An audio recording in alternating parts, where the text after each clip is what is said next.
İndi isə Excel pəncərəsinin aşağı hissəsində yerləşən Sheet bar, Status bar, Wipe and Zoom hissəsinə diqqət yetirək.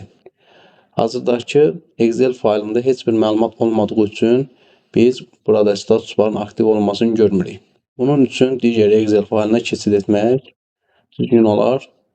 Hal-hazırdakı Excel faylında Sheet bar hissəsində biz 2 ədəd səhifəmizin var olduğunu görürük. Biz bu hissədən istənilən qədər yeni səhifə əlavə edə bilərik və yaxud da var olan səhifələri silə bilərik. Digər tərəfdən var olan səhifənin adının üzərinə gəldikdə mausun sağ düyməsini klik edərək qarşımıza çıxan əməliyyatları həyata keçirdə bilərik. Status bara gəldikdə isə hələ də aktiv olduğunu görə bilmirik.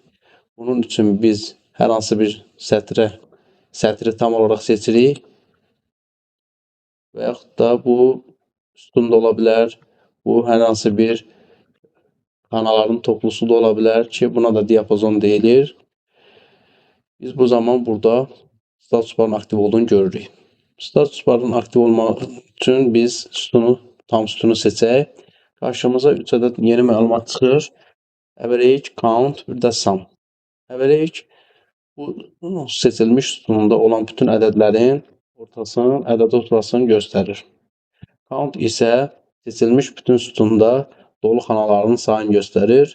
Sum isə seçilmiş sütunda bütün ədədlərin cəmini göstərir.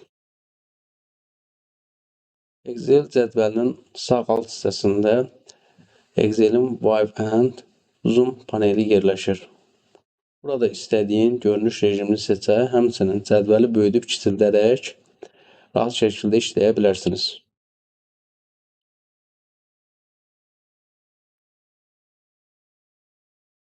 Beləliklə, Excel'in əsas hissələri ilə tanış olduq. Növbəti videoda artıq ilk formulumuzu yazacaq. Videonu bəyəndinizsə, seriyanın davamı üçün abunə olmağı və şərhlər yazmağı unutmayın.